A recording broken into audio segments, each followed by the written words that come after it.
कसम क्या बाटो छ यार।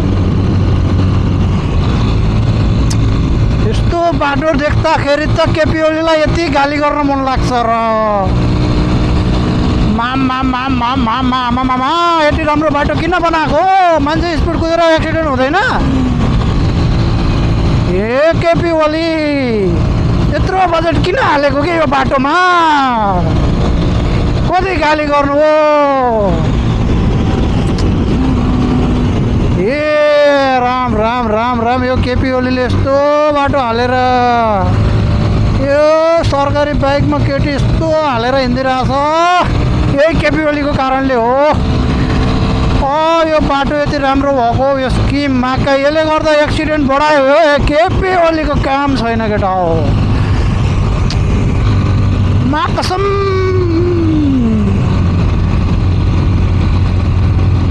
यो 20 मिनटमा 35 किलोमिटर बाटो हान्ने हो यार।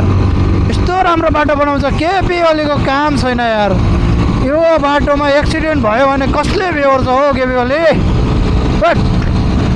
तिम्रो काम छैन। तिमीले धेरै विकास गर्यौ, तिम्रो काम छैन। तिम्रो कति काम छैन कि यो बाटो हो। यो बाटो यस्तो नि बाटो बनाउने हो? खोइ खाल्टै छैन यार। एउटो खाल्टो छैन। म्याङ प्याक के बनाएको के बाटो? ए केपी ओली तिमीलाई कति गाली गर्ने हो? के बाटो बनाएको हो यस्तो?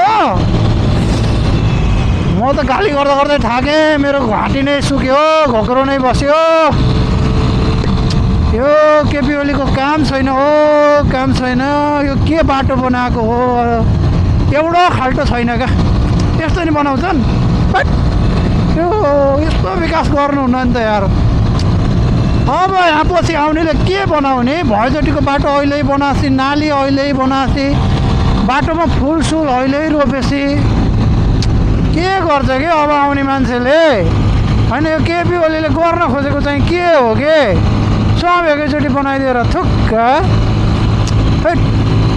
म त गाली गर्दा गर्दै थाकेँ। यो बाटो हेर त बाटो यस्तो यार वान वे यस्तो मजाको सिस्टामा गाडी ठोक्यो भने यति स्पिड हिँड्दा यस्तो नि बनाउनु हुन्छ?